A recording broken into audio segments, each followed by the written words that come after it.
Hidup ini sebenarnya tidak mengejar lebih kalau kita tidak ingin masalah. Kata Sokrates, rahasia bahagia, engkau tahu, tidak ditemukan dalam mencari lebih banyak, tetapi dalam mengembangkan kapasitas untuk bisa menikmati lebih sedikit. Jadi kamu latihanlah bukan punya banyak hal yang kamu inginkan, tapi latihanlah bisa menikmati yang lebih sedikit dari yang kamu miliki. Itu akan membuatmu bahagia. Jadi kembangkan dirimu ke level bisa menikmati yang sedikit, bukan ke level punya banyak hal, punya banyak barang. Nah, nanti kalian akan bahagia. Jadi kalau fokusmu hanya memiliki sesuatu, tadi kamu merasa berarti dengan punya banyak, ayo sekarang latihan, kamu tetap merasa berarti meskipun punya sedikit. Ini namanya bisa menikmati yang sedikit, merasa cukup dengan yang sedikit. Selanjutnya kata Sokrates, dia yang tidak puas dengan apa yang dia miliki tidak akan puas dengan apa yang dia ingin miliki. Kalau kita tidak puas dengan yang kita miliki sekarang, biasanya kan kita menginginkan sesuatu. Percaya kalau yang kita inginkan itu tercapai, kita juga tidak akan puas juga. Karena yang kita kejar kepuasan dalam kepemilikan. Sementara manusia itu punya tabiat tamak tadi. Kalau sekedar keinginan, tidak pernah ada habisnya. Coba kalian tanya, siapa orang paling sukses di dunia? Terus kamu tanya, sudah selesai kah? Tidak pengen apa-apa? Mesti masih banyak. Masih pengen ini, masih pengen itu. Tidak ada habisnya. Jadi, ayo latihan untuk bisa puas dengan yang kita miliki sekarang. Di situ kuncinya kebahagiaan sebenarnya yang diajarkan oleh minimalisme tadi. Dan ini dikuatkan oleh Lao Tzu yang bilang orang yang merasa cukup dengan yang ia miliki adalah orang kaya. Jadi definisi kaya menurut Lao Tzu itu ya orang yang merasa cukup. Jadi kalau ada yang tanya, sampean ini orang kaya apa orang miskin? Itu jawabannya bukan kamu punya apa, hartamu berapa, tapi kamu puas atau tidak dengan yang kamu miliki sekarang. Kalau kalian merasa puas dengan yang dimiliki sekarang, kalian orang kaya. Jadi tidak usah nunggu nanti lulus, nunggu S2 jadi dosen, terus gaji besar, terus bisa macam-macam, beli macam-macam, baru kamu berani mengklaim kaya. Sekarang juga kamu bisa jadi orang kaya dengan menerima apapun, menyukai apapun yang sekarang kamu miliki. Itulah orang kaya. Dan dikuatkan oleh Gandhi. Kalau kata Gandhi, hiduplah dengan sederhana agar orang lain juga dapat hidup. Kalau ini mikir orang lain. Kalau semua orang serakah, ya nanti isinya konflik tabrakan. Kita harus ngerti kapan kita berhenti. Sudah, saya sampai ini saja, biar yang lain dapat space. Kalau hari ini kan orang yang kaya misalnya relasinya banyak, ya tambah jaya, tambah jaya, tambah jaya. Yang lain tidak kebagian space, tidak kebagian ruang untuk berkembang. Nah, sekarang dibalik, saatnya kita berbagi. Meskipun sekedar berbagi waktu, berbagi ruang, berbagi kesempatan untuk yang lain. Dengan kita berhenti mengikuti ketamaan kita. Jadi rumus filosofis pertama, hidup minimalis itu merasa cukup. Kita kaya sudah dan tuntas hidup kita. Yang kedua, rumusnya minimalisme itu adalah keinginan.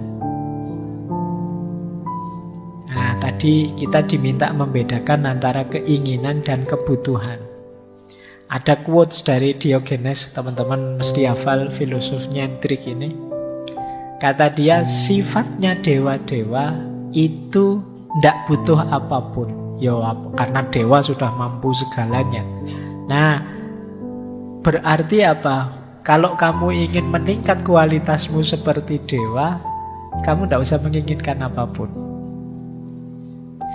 Jadi kalau istilahnya Diogenes, God-like person, manusia yang seperti dewa. Mungkin teman-teman pernah dengar istilah manusia setengah dewa. Setengah saja ya, karena kalau sepenuhnya nanti berat. Manusia setengah dewa itu bukan manusia yang mampu segalanya, enggak. Kalau versinya Diogenes, manusia yang mampu tidak menginginkan apa-apa. Jadi yang mampu mengendalikan keinginannya. Ini manusia setengah dewa. Kenapa setengah dewa? Karena manusia itu kecenderungannya tamak, ingin memiliki apa-apa. Begitu dia mampu mengendalikan keinginan, tidak butuh apa-apa, itu dia levelnya tinggi. Ini kata Diogenes. Atau ada dua quotes yang terkenal dari Arthur Schopenhauer. Kata dia, akan lebih baik jika tidak ada apa-apa. Berarti kita tidak punya apa-apa, itu lebih baik. Karena ada lebih banyak rasa sakit daripada kesenangan di bumi ini.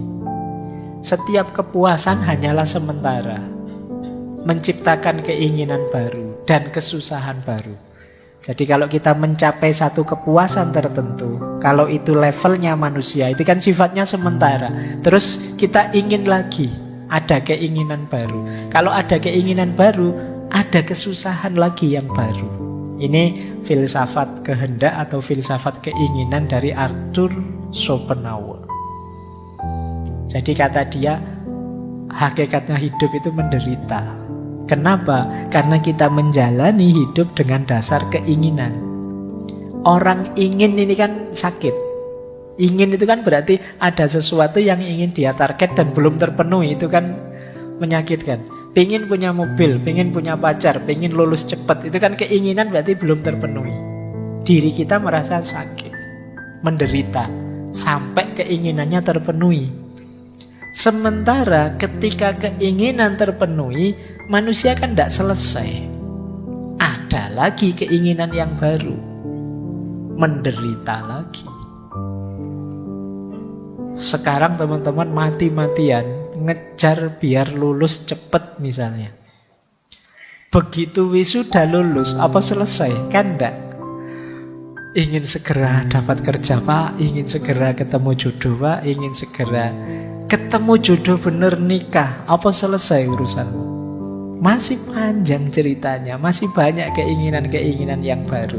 Jadi hidup ini rentetan dari keinginan ke keinginan. Sementara keinginan itu sesuatu yang menyakitkan. Berarti hakikatnya hidup ini ya penderitaan. Itu versinya Arthur Schopenhauer. Padahal bahkan di balik kesuksesan, di situ ada penderitaan. Kalau kalian mengalami sukses tertentu, jangan lupa ada sisi penderitaan di situ. Baik penderitaan dalam proses menginginkannya maupun mungkin ada hal-hal lain. Di situ ilustrasinya Arthur Schopenhauer, penderitaan hewan yang dimakan selalu lebih besar daripada kesenangan hewan yang makan. Nah, ini maksudnya apa? Ketika kita menaklukkan sesuatu, itu kan ada yang ditaklukkan. Kita menaklukkan itu menang, senang. Tapi yang ditaklukkan ini rasa sakitnya lebih besar daripada senangnya kita yang menang. Jadi logikanya orang hidup kan kadang pakai logika kalah menang. Padahal kita mengejar kemenangan sementara kita lupa. Saya mengejar kayak tadi, lulus tercepat terbaik. Wah, kamu mati-matian nilaimu A terus. Kamu nggak pernah memperhatikan, ini loh temenmu E terus nilainya. Dia pontang-panting ngejar kamu nggak bisa-bisa. Dia kalah terus. Nah misalnya, Nah ini kan hidup yang kalah menang. Penderitaan yang kalah itu jauh lebih besar daripada kesenangan yang menang. Kenapa kesenangan itu kecil saja? Karena kesenangan itu melahirkan keinginan yang baru. Tidak lama terus jadi penderitaan. Nah ini gayanya Arthur Schopenhauer. Berarti apa kuncinya bahagia? Kalimat pertama itu. Kalau gitu ya lebih baik tidak usah apa-apalah. Tidak usah ingin macam-macam. Nambah masalah. Nah itu dasar filosofinya minimalis. Oke, saya lanjutkan. Nah, ini beberapa juga saya ambil dari stoikisme. Banyak orang tadi saya bilang mengaitkan minimalisme dengan stoikisme. Karena memang gagasan-gagasan stoikisme itu banyak yang relate dengan minimalisme. Misalnya itu ada kalimat dari Epictetus. Kekayaan itu tidak terdiri dari memiliki banyak harta, tetapi memiliki sedikit keinginan. Nah ini tadi sudah dijelaskan ya, cirinya orang kaya. Terus kebalikannya kata Seneca, bukan orang yang memiliki terlalu sedikit, tetapi orang yang menginginkan lebih. Itulah miskin. Selama kita masih ingin macam-macam dan belum keturutan, sebesar apapun harta kita, kita hitungannya masih miskin. Terus kalau ini Marcus Aurelius, energi dan waktumu sama-sama terbatas. Jadi jangan sia-siakan mereka pada apa yang dilakukan, dipikirkan, dan dikatakan oleh orang-orang yang tidak penting dalam hidupmu. Jadi ini berhubungan dengan hubungan kita dengan yang lain. Tadi kan saya bilang awas salah persepsi, minimalisme itu tidak hanya barang, termasuk juga orang. Kalau di antara keinginan kita adalah disenangi semua orang, dipuji semua orang, dan kita mati-matian menuju ke sana, kalau versinya Marcus ini ya kita sedang memboroskan energi dan waktu kita. Eman-eman, ayo kita gunakan saja untuk yang manfaat. Biarlah ada orang tidak setuju, tidak suka, asal kita yakin ini baik kok. Asal kita yakin ini sudah benar menurutku, jalan saja. Kenapa ya kalau kita ngeladeni komennya orang, kata-katanya orang, tidak ada habisnya. Tidak mungkin semua orang seneng. Tidak mungkin. Pak, saya lihat ngaji filsafat itu kelihatannya seneng semua. Iya, viewernya sedikit. Yang tidak seneng tidak ngomong, males apa, tidak berpengaruh. Jadi tidak mungkin semua orang seneng. Pasti ada yang tidak seneng. Ya kalau ngaji filsafat mungkin yang tidak seneng tidak ngomong juga, tidak keluar juga. Ya mereka tidak seneng gitu aja. Jadi tidak usah fokus ke sana.